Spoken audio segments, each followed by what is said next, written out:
Amigos oyentes y apreciados hermanos en Cristo, vamos a iniciar una nueva reflexión en la palabra de Dios y para ello vamos a leer el capítulo 24 del segundo libro de los Reyes.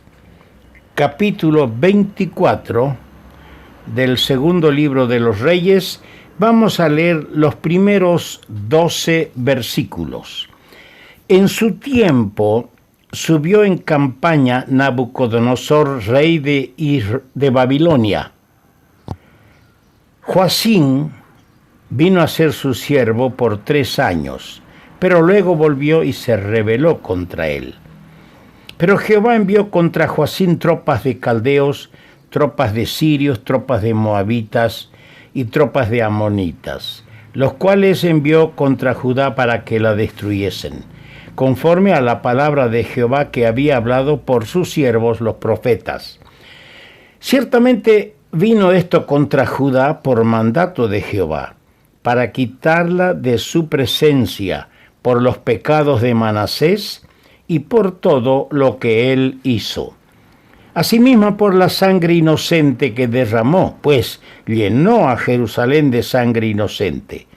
Jehová, por tanto, no quiso perdonar.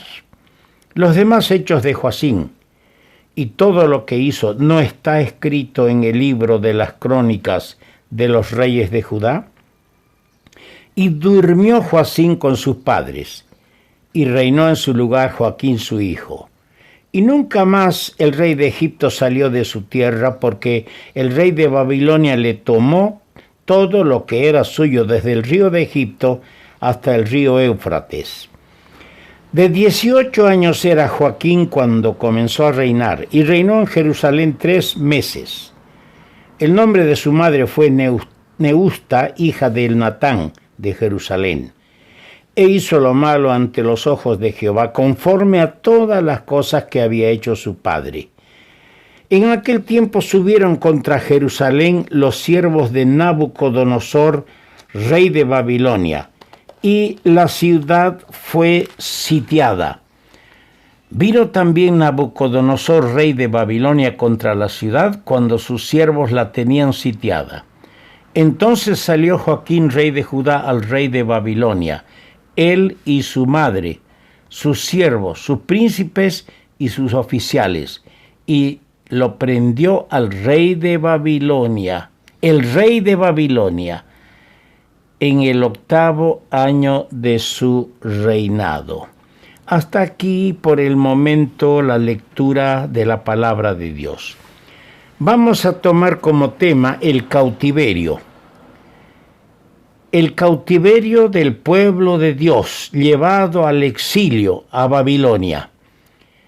Y para ello les aconsejo que lean los capítulos 24 y 25 de segundo libro de los Reyes, para compenetrarse bien del relato bíblico tocante al tema que vamos a iniciar. Un día el Señor tuvo que decirle a los fariseos, saduceos, escribas, sacerdotes, estas palabras registradas por el evangelista Juan en el capítulo 12, versículo 35. Aún por un poco está la luz entre vosotros. Andad entre tanto que tenéis luz, para que no os sorprendan las tinieblas. Qué elocuente, qué claras son estas palabras. Precisamente anoche tuvimos un corte de luz, nos sorprendió, nos dejó en tinieblas.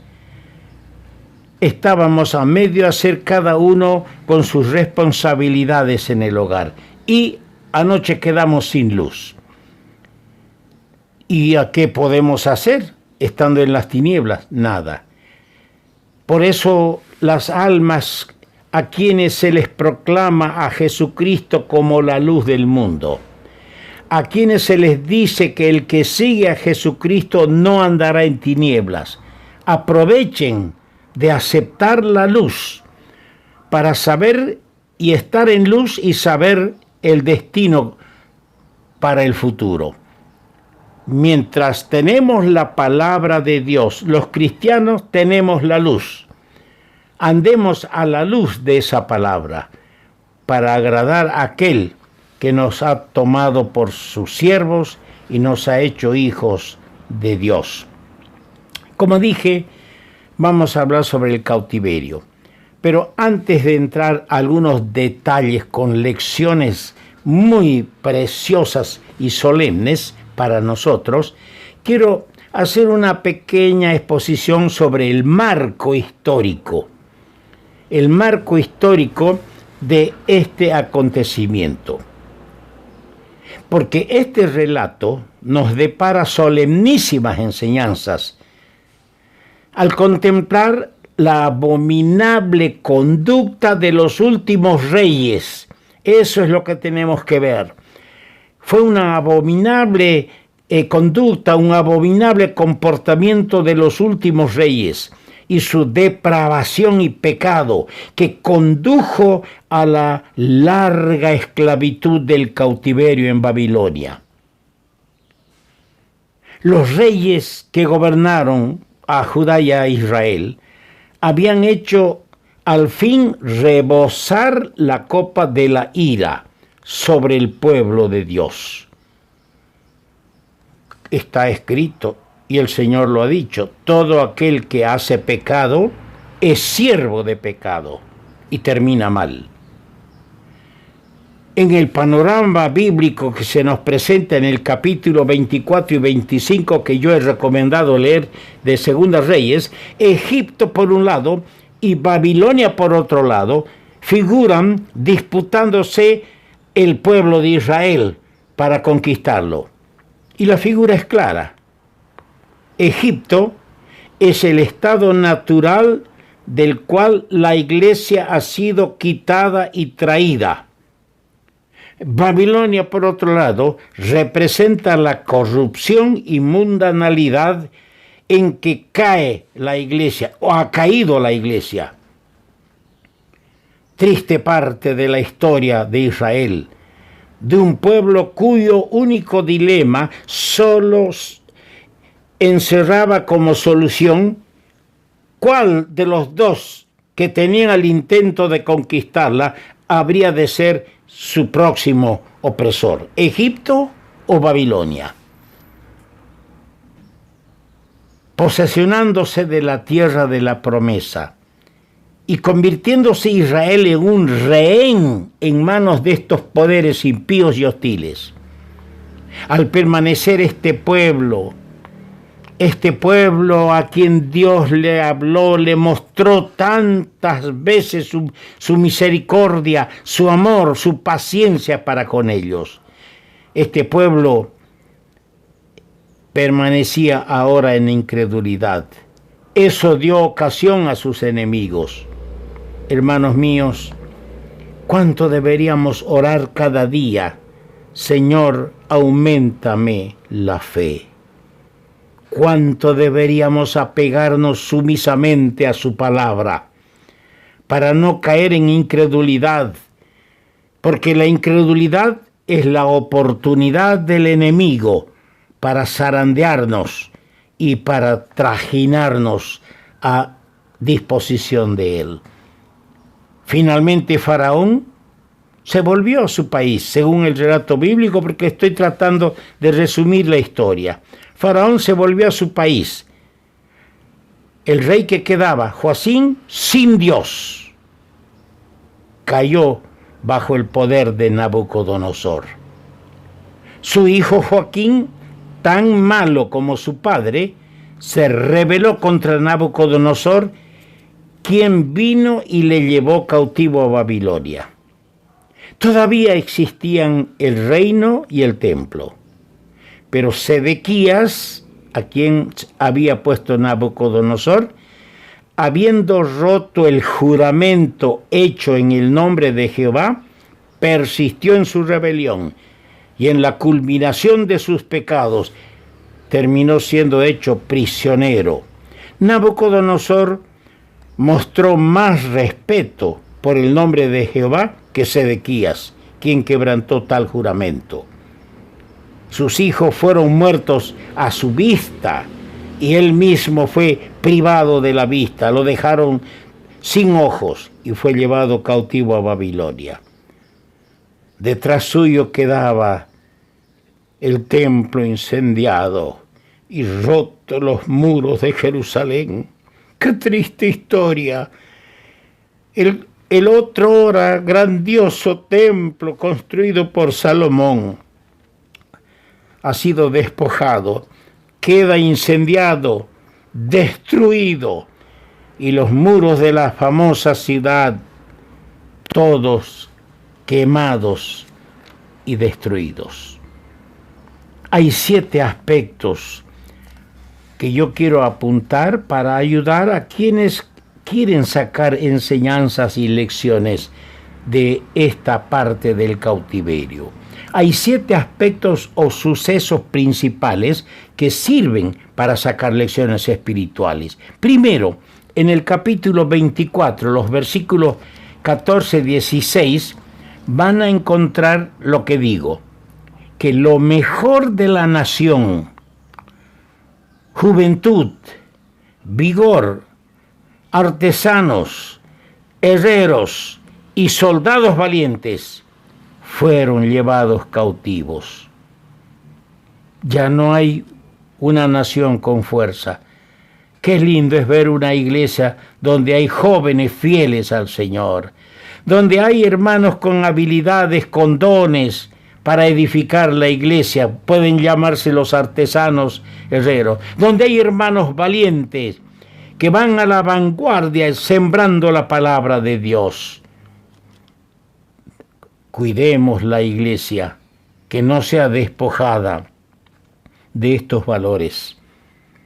En segundo lugar, tenemos en el capítulo 25, versículo 3, que la ciudad fue sitiada y prevaleció el hambre hasta que no hubo pan.